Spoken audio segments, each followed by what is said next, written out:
എല്ലാവർക്കും നമസ്കാരം. എൻ്റെ കയ്യിലിരിക്കുന്നത് ഒരു ക്ലച്ച് അസംബ്ലി ആണ് കേട്ടോ. ഇത് വണ്ടി ആൾട്ടോ 800 ആണ്.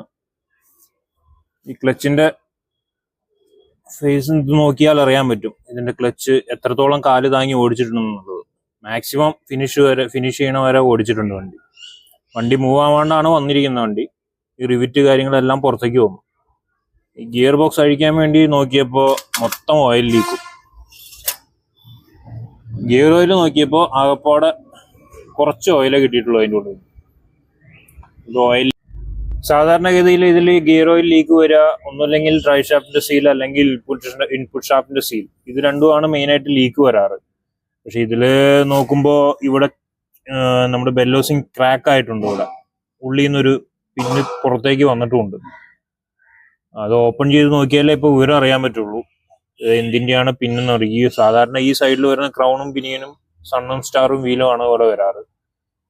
അത് ഓപ്പൺ ചെയ്ത് നോക്കിയിട്ട് എന്താന്നുള്ളത് നാളെ പറയാം. എല്ലാവർക്കും നമസ്കാരം. എൻ്റെ കയ്യിലിരിക്കുന്നത് ഒരു ക്ലച്ച് അസംബ്ലി ആണ് കേട്ടോ. ഇത് വണ്ടി ആൾട്ടോ 800 ആണ്.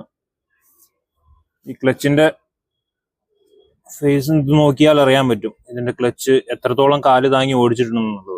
മാക്സിമം ഫിനിഷ് ചെയ്യണ വരെ ഓടിച്ചിട്ടുണ്ട് വണ്ടി മൂവ് ആവാണ്ടാണ് വന്നിരിക്കുന്ന വണ്ടി. ഈ റിവിറ്റ് കാര്യങ്ങളെല്ലാം പുറത്തേക്ക് പോകും. ഈ ഗിയർ ബോക്സ് അഴിക്കാൻ വേണ്ടി നോക്കിയപ്പോൾ മൊത്തം ഓയിൽ ലീക്കും.